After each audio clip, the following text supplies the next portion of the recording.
1 April 2026, মালদার কালিয়াচক। ঘড়ির কাঁটায় তখন রাত 12টা। চারদিকে হাজার হাজার মানুষের উন্মত্ত চিৎকার, টায়ার পোড়া গন্ধ আর ধোঁয়া। আর এই অস্বাভাবিক ঘেরাটোপে বন্দী 7 জন বিচার বিভাগীয় কর্মকর্তা, যাদের মধ্যে 3 জন মহিলা আর একজনের সাথে ছিল একটা 5 বছরের অবুঝ শিশু। এরা কেউ অপরাধী নন, এরা রাষ্ট্রের প্রতিনিধি। এই কথাগুলো শুনতে তো খুব নিরীহ, কিন্তু সাথে অনেক প্রশ্নও তুলে দিচ্ছে। তারা কি সত্যই সততার সাথে আইন মেনে কাজ করেছিল, নাকি কোনো অদৃশ্য শক্তির নির্দেশ পালন করেছিল? কেননা ঘটনাক্রম সেদিকেই অঙ্গুলি নির্দেশ করে। এই প্রশ্নের উত্তরগুলো আপনারাই দিন।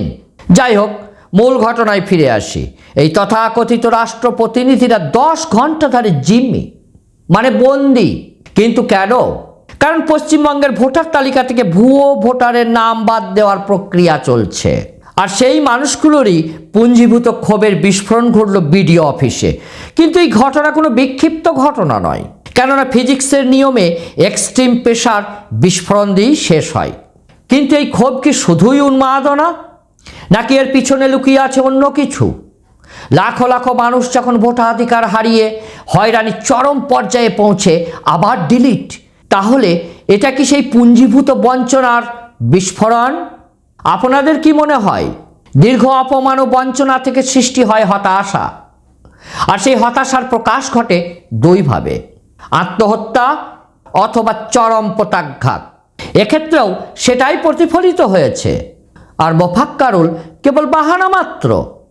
আজকের বিশ্লেষণ কোনো সাধারণ দাঙ্গার গল্প নয়, এটি এমন একটি চিত্রনাট্য যার নীল নকশা তৈরি হয়েছিল অনেক দিন আগে, আর সেটাকে প্রতিস্থাপন করা হয়েছে কয়েক মাস আগে।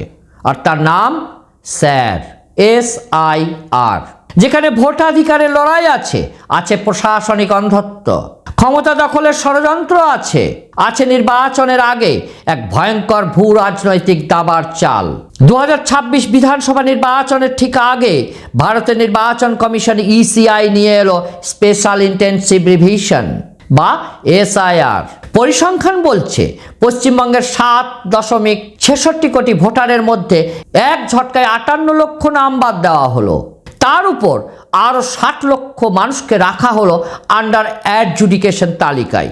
কিন্তু আশ্চর্যের বিষয় হলো, এই তালিকার সিংহভাগই সীমান্ত জেলা মালদা, মুর্শিদাবাদ এবং পশ্চিমবঙ্গের আরও অনেক জেলা। বিশেষ করে মুসলিম প্রধান এলাকাগুলোতে এই নাম কাটার হার ছিল আকাশ ছোঁয়া। সুজাপুরের সিলমপুর গ্রামের উদাহরণ দেখুন। 427 জন মানুষের নাম বাদ গেল, যারা কয়েক প্রজন্ম ধরে এই মাটিতেই বসবাস করছেন। প্রশ্নটা এখানেই, কেন বেছে বেছে এই বিশেষ জড়বিন্যাসকেই নিশানায় রাখা হলো?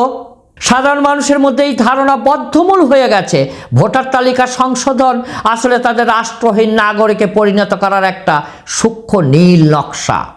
ডিজিটাল নিরক্ষরতা আর সরকারি দপ্তরে তথ্যের অভাব সাধারণ মানুষকে কোণ ঠাসা করে দিয়েছিল। তাদের পিঠ দেওয়ালে ঠেকে গিয়েছিল। ধীরে ধীরে বাড়ছিল তাদের ক্ষোভ। আর ঠিক সেই মুহূর্তেই মঞ্চে এলেন মোফাক্কারুল ইসলাম। হলো 2-2 4। মোফাক্কারুল ইসলাম শুধু একজন আইনজীবী নন, 2.3 মিলিয়ন মানুষের আবেগ। 2021 ইটাহার থেকে লড়াইয়ে নেতা যখন কালিয়াচকের বিডিও অফিসে পৌঁছলেন, তখন তিনি কোনো দাঙ্গা করতে যাননি, গিয়েছিলেন কয়েক হাজার মানুষের ভোটাধিকারের দাবিতে সওয়াল করতে। একজন আইনজীবীর দৃষ্টিতে তিনি দেখলেন কিভাবে বিচার বিভাগীয় কর্মকর্তারা সাধারণ মানুষের উপর অন্যায্য কাগজের বোঝা চাপিয়ে দিচ্ছেন। তিনি দেখলেন বৃদ্ধ, অসুস্থ, অশিক্ষিত, হতাশাগ্রস্ত মানুষগুলো ভোটার কার্ড হাতে নিয়ে কাঁদছেন, ভয় পাচ্ছেন। মোফাক্কারুলের উপর অভিযোগ উঠেছে তিনি উস্কানি দিয়েছেন। কিন্তু একটু অন্যভাবে ভেবে দেখলে, তিনি কি সেই সাধারণ মানুষের ভাষা হয়ে উঠতে চেয়েছিলেন, যারা প্রশাসনের কাছে পৌঁছতে পারছিল না? চুপচাপ সইতে থাকলে আপনি নিশ্চিহ্ন হয়ে যাবেন। কাউকে তো প্রতিবাদ করতে হতো। মোফাক্কারুল সেই কাজটাই করেছেন। প্রতিবাদের ঢংটা হয়তো একটু আলাদা ছিল। দর্শকদের কাছে আমার অনুরোধ, এই ঘটনার অপব্যাখ্যায় না যেয়ে মানবিকতার দিক থেকে একবার অন্তত চোখ বুজে ভাবুন। ওই মানুষগুলোর অপমান, হতাশাগুলোকে অনুভব করুন, নিজেকে ওদের জায়গায় বসান। দেখুন, আপনি নিজেই এর উত্তর পেয়ে যাবেন। হ্যাঁ, তিনি সাদা গাড়ির ওপর দাঁড়িয়ে মাইক হাতে হুঙ্কার দিয়েছিলেন, ওহে ডিএম, ওহে এসপি, এসো দেখে যাও জনতার শক্তি। তার এই বক্তব্যকে প্রশাসন বলছে উস্কানি, আর তার অনুসারীরা বলছেন এটি ছিল উদ্ধত প্রশাসনের গালে সজোরে এক থাপ্পড়। তিনি নির্দেশ দিলেন, ঘরের বউরা ডাকলে যাবেন না, বাবা মা ডাকলেও যাবেন না। এটা কি ঘেরাও দীর্ঘ করার কৌশল ছিল, নাকি অধিকার ফিরে পাওয়ার এক জেদ? মোফাক্কারুল দাবি করেছিলেন 24 ঘন্টার মধ্যে ভোটার তালিকায় নাম না ফিরলে তারা সরবেন না। তিনি জানতেন প্রশাসন শুধু ললিপপ দেয়, কাজ করে না। তাই তার কণ্ঠে ছিল সেই তীক্ষ্ণতা, আজ রাত বলবে কত ধানে কত চাল। মোফাক্কারুলের ভাষণের পর বিডিও অফিস যেন এক দুর্ভেদ্য দুর্গে পরিণত হলো। ভেতরে 7 জন কর্মকর্তা, বাইরে হাজার হাজার মানুষ। কর্মকর্তারা বিচার বিভাগীয় ক্ষমতার দোহাই দিয়ে বাইরে আসতে চাইলেন না, আর জনতা তাদের ছেড়ে দিতে চাইল না যতক্ষণ না এর সুরাহা হচ্ছে। বিডিও অফিসের ভেতরে থাকা 5 বছরের শিশুটি যখন অভুক্ত অবস্থায় কাঁদছিল, সেটা কি মোফাক্কারুল সাহেব জানতেন, নাকি জনতার আবেগের জোয়ারে এই মানবিক দিকগুলো চাপা পড়ে গেছিল? দুপুর 3:30 থেকে রাত 1টা পর্যন্ত চলা এই অবরোধে না ছিল খাবার, না ছিল জল। মানবাধিকারের লড়াই কি অন্য কারো মানবাধিকার কেড়ে নিতে পারে? এই প্রশ্নটা আজ বড় হয়ে দেখা দিয়েছে। অন্যদিকে জাতীয় সড়ক NH-12 প্রায় 17 ঘন্টা অচল। উত্তর ও দক্ষিণবঙ্গের পণ্য সরবরাহ টোটালি ক্লোজড, টোটালি ব্লকড। সাধারণ মানুষের রাস্তা রুখে দিয়েছে। এটাই কি প্রতিবাদের একমাত্র ভাষা, নাকি ECI এর এই একগুঁয়েমি মানুষকে এই চরম পথে নামতে বাধ্য করেছিল? এবার আসি আমাদের রাজ্য সরকারের প্রশাসনিক প্রসঙ্গে। এই পুরো ঘটনায় পশ্চিমবঙ্গ সরকারের ভূমিকা বেশ রহস্যময়। যখন বিডিও অফিস অবরুদ্ধ, কর্মকর্তারা জিম্মি, তখন প্রশাসন যেন কুম্ভকর্মের ঘুমে আচ্ছন্ন ছিল। মুখ্যমন্ত্রী বললেন, আমি তো জানিই না, সাংবাদিকদের থেকে খবর পেয়েছি। নির্বাচনের সময় কি আসলেই গোয়েন্দা দপ্তর মুখ্যমন্ত্রীর কাছে কোনো রিপোর্ট পাঠায় না, নাকি এটি ছিল এক সূক্ষ্ম স্ট্র্যাটেজিক সাইলেন্স? হয়তো পরিকল্পনাটা এরকম ছিল, বিজেপি শাসিত কেন্দ্র আর ECI-কে বিপাকে ফেলো, জনরসকে বাড়তে দাও, যাতে বার্তা যায় কমিশন সাধারণ মানুষের উপর জুলুম করছে। আর যখনই বিচার ব্যবস্থা করা হলো, তখনই তড়িঘড়ি মোফাক্কারুলকে গ্রেপ্তার করা হলো। কিন্তু কেন? পাছে NIA এসে তাকে ধরে নিয়ে যায় এবং সব রাজনৈতিক সমীকরণকে বদলে দেয়। রাজ্য পুলিশ বাগডোগরা থেকে মোফাক্কারুলকে হেফাজতে নিল। অনেকে বলছেন এটি তাকে গ্রেপ্তার করা নয়, বরং NIA-র হাত থেকে তাকে বাঁচানো। সরকার একদিকে বলছে এটা বিজেপির চক্রান্ত, অন্যদিকে নিজেদের পুলিশকে দিয়ে মোফাক্কারুলকে আড়াল করার চেষ্টা করছে। এটা আমার মতামত নয়। এই দ্বিচারিতা কি জনগণের স্বার্থে, নাকি গদি বাঁচানোর স্বার্থে? দেশের সর্বোচ্চ আদালত যখন এই ঘটনার উপর আলোকপাত করলো, তখন বেরিয়ে এলো আসল কঙ্কাল। প্রধান বিচারপতি সূর্যকান্ত বললেন, আমি নিজে রাত 2টো অবধি পরিস্থিতি তদারকি করেছি, কারণ স্থানীয় প্রশাসন ব্যর্থ হয়েছিল।